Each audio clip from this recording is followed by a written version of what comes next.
Meu querido, junto com esse vídeo aqui eu estou trazendo para você quais são as questões anuláveis do exame de ordem, já com os professores comentando as suas razões. Não se preocupe que nós vamos dar os textos para você já com essas razões de recurso para você poder recorrer. Tem gente que me pergunta, mas Isaías, não dá para o jurídico recorrer por nós? Não dá, nós não somos parte legítima. Parte legítima é o examinando, é você. Você pode recorrer. O que o jurídico vai fazer, daí não é jurídico, é a ANPAC, que é a instituição, o órgão que representa os concurseiros do Brasil e examinandos. Essa instituição questionará a OAB. Ela vai oficiar a OAB falando sobre algumas questões. Ainda está se debatendo, chegando à conclusão final de quais questões são essas, para ser mais ou menos um consenso, né? Pelo menos a maioria da ANPAC, mas já assegura você, uma das questões que será questionada é essa de ética, né, que foi retificado o gabarito, que na verdade deveria ter sido anulada. O professor Martim comentará sobre isso aqui nesse nosso vídeo. E também aquela questão que trouxe conhecimento de direito eleitoral, que cá para nós não pode cair, por causa do que o nosso edital define que todo o conteúdo programático vem lá do currículo mínimo de direito. E lá no currículo mínimo de direito não tem eleitoral. Logo, não poderia ter aparecido nessa questão. Então essas duas ANPAC vai oficiar com certeza, está debatendo para ver se vai ter mais alguma que vai para esse rol das questões que serão oficiadas pela ANPAC. Nós ficamos aqui na torcida para a OAB sensibilizar com isso e, se for técnica, se tiver boa vontade, vai sensibilizar e anula. Vamos torcer por isso. Independente disso, vamos fazer os nossos recursos, né, para que, se Deus quiser, eles anulem alguma questão. Muita gente fala assim, cara, não adianta a esperança. Esquece a história de esperança. Nunca anulam, nunca anularam. Não é verdade. 1/3 dos exames, mais ou menos, tem anulação entre uma ou duas questões. Que história é essa? É verdade que a maioria não anula? É verdade. Agora, se tem anulação de uma ou duas em vários exames, poxa, o que me custa correr o seguinte riscozinho desse tamanho aqui, ó, de começar a me preparar para a segunda fase? Se der errado, no caso do curso jurídico, você está se preparando para a segunda fase, todo o crédito que você pagou, você utiliza para um outro curso depois. Se tiver no presencial, vai deixar só a taxa de R$70 de impressão da apostila. Pífio. Fora dizer a quantidade de conhecimento que você ganha, né? Porque depois vai precisar desse conhecimento numa próxima segunda fase. Né? Agora, claro, estou por 37 para baixo, aí, amigo, mesmo que tenha 50 passíveis de anulação, eu te digo, de 37 para baixo, sinceramente, não acredito num número tão grande de anulações assim. Muito difícil mesmo. Até duas questões, ok. E não digo isso, reitero, por quais são as questões passíveis. Nós estamos apontando 6 questões passíveis, mas tanto faz. O que eu digo é, FGV nunca anulou mais de 2. Acho muito difícil, mesmo que haja necessidade de ela fazer isso. Até porque não dá para entender muitas vezes o posicionamento da banca, né? Tem lá, você pega o 21º exame, 2 questões anuladas, você nem consegue nem entender por que anularam. Você pega o 16º, o exame passado, com questões claríssimas de necessidade de anulação, e não acontece anulação. Então você não consegue entender, mas nós temos que ficar na torcida e na esperança de que tudo dê certo. E é nesse caminho que nós vamos. Fechado? Isaías, estou com dúvida sobre essa história do recurso, não entendi direito o que é anulação, o que é retificação de gabarito, quem pode entrar, se eu não recorrer, o que acontece comigo? Poxa, vai valer para mim também? Querido, tudo isso eu posso te ajudar. Manda um WhatsApp para mim, 041 99229 1607. Meu nome é Isaías, estou plenamente à tua disposição. Grande abraço, querido. Olá pessoal, aqui quem fala é a professora Adriana Heller e eu vim fazer um comentário a respeito da questão número 72 de Direito do Trabalho da exame de ordem número 27. Qual é a polêmica dessa questão e aonde que reside a possibilidade de eventual interposição de recurso? A questão traz no enunciado a situação de 2 empregados. Um teve o aviso prévio indenizado e o outro teve o aviso prévio trabalhado. E a OAB questiona qual seria o prazo para pagamento das verbas rescisórias. Pois bem, a redação atual do artigo 477, parágrafo 6º da CLT, estabelece que o empregador tem 10 dias a contar do término do contrato de trabalho para efetuar o pagamento das verbas rescisórias. Porém, a alternativa reputada como verdadeira pela OAB estabelece o prazo de 10 dias a contar do término do aviso prévio. Ou seja, para a OAB, tanto faz se o aviso prévio foi indenizado ou trabalhado, o prazo seria de 10 dias a contar do término do aviso.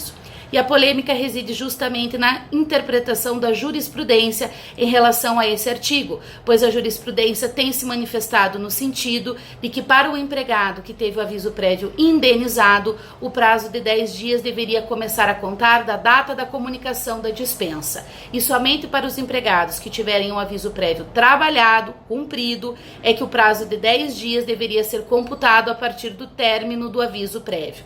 Vale destacar que é uma construção jurisprudencial e que o tema ainda não está pacificado nos tribunais. Por fim, ressalto que a OAB já manifestou entendimento a respeito desse tema no exame 25 da OAB, na peça prático-profissional, em que ela já manifestou o seu entendimento no sentido de que, independentemente do aviso prévio ter sido indenizado, o prazo para pagamento das verbas rescisórias seria de 10 dias a contar do término do prazo do aviso prévio. Um abraço a todos. Queridos alunos do curso jurídico, aqui é a professora Andréia Cunha e vim aqui para a gente falar sobre a necessidade de anular uma questão do 27º Exame de Ordem que versava sobre adimplemento substancial.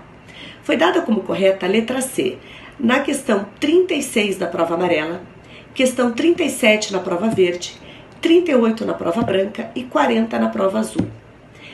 Essa teoria não está solidificada no STJ. Nosso edital prevê apenas a possibilidade de cobrar entendimento pacificado de Tribunal Superior. Na área civil, é o STJ o Tribunal Superior. E o STJ não só não pacificou o entendimento da aplicação dessa teoria, como no último julgamento proferido no STJ em 2017, o STJ afastou a aplicação do adimplemento substancial em contratos de financiamento de veículo. Então, seja porque o STJ não admite aplicação, seja porque o STJ ainda não pacificou seu entendimento, não existe fundamento no edital para a possibilidade de cobrar essa questão. Vamos juntos apresentar essas razões junto à FGV para que ela anule essa questão. Juntos rumo à aprovação e vamos combater injustiças da prova, gente. Até mais. Pessoal, tudo bem? Olha só. Lá na prova de Direito Constitucional caiu uma questão que falava sobre partidos políticos e a necessidade de eles reservarem 30% das vagas em registro de candidatura para mulheres. Substancialmente não há nenhum problema na questão, né? Ela está conforme a lei, está de acordo, não há erro nas alternativas, não há possibilidade de anulação por mérito. Mas há possibilidade de anulação em razão da forma. Por quê? Porque é uma questão de direito eleitoral e direito eleitoral não cai na prova, não pode cair. A FGV, a OAB, elas fazem um exame baseado na diretriz curricular número 9 de 2004 do MEC. É uma diretriz que estabelece os conteúdos obrigatórios para o curso de direito. E lá não está o direito eleitoral. Então, considerando que é espelhado, que a FGV retira os conteúdos dessa diretriz e lá não tem direito eleitoral, ela não poderia ter cobrado o direito eleitoral. Portanto, você tem aí uma argumentação para anular. A chance, na minha avaliação, é real, porque, como eu disse, não estamos discutindo o mérito, e sim a forma. Não poderia aquela questão estar ali. Não poderia a questão trabalhar um conteúdo que não integra o rol de matérias obrigatórias do curso de Direito. Beleza? É isso aí, um beijo para vocês, tudo de bom. Olá, alunos do curso jurídico. A questão que eu considero passível da anulação dentro do direito administrativo é a questão que versava sobre a contratação de uma sociedade empresária para execução de uma obra no regime de empreitada por preço unitário. Após a contratação, a administração verificou que os quantitativos da planilha orçamentária que acompanhava a licitação eram insuficientes para a execução do empreendimento. Muito embora o artigo 65, inciso 1º da Lei 8666 de 93 admita os acréscimos em até 25% em se tratando de obras, a situação narrada não identificava nem a modificação do projeto e nem a alteração do objeto da licitação. Tratava-se de um erro da administração pública e que por isso justifica a anulação do certame e também do contrato, desde que garantido o contraditório e ampla defesa.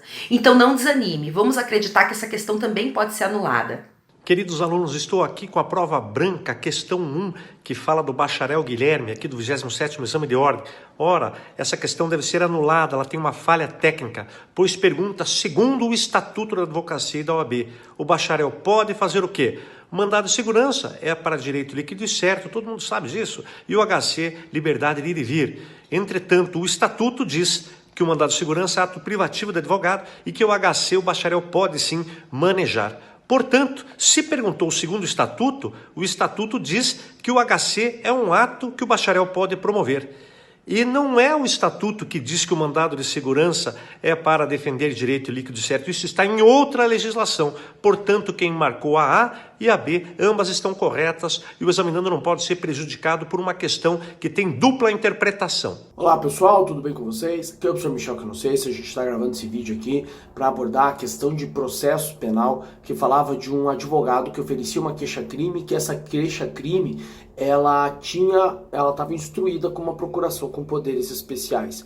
Aí a alternativa exigia do examinando que ele indicasse qual seria, dentre as alternativas, aquela que corresponderia com o argumento que deveria ser usado pelo advogado do querelado para buscar essa rejeição dessa queixa-crime. E a alternativa considerada correta era a que dizia que a procuração que foi apresentada não tinha o resumo dos fatos.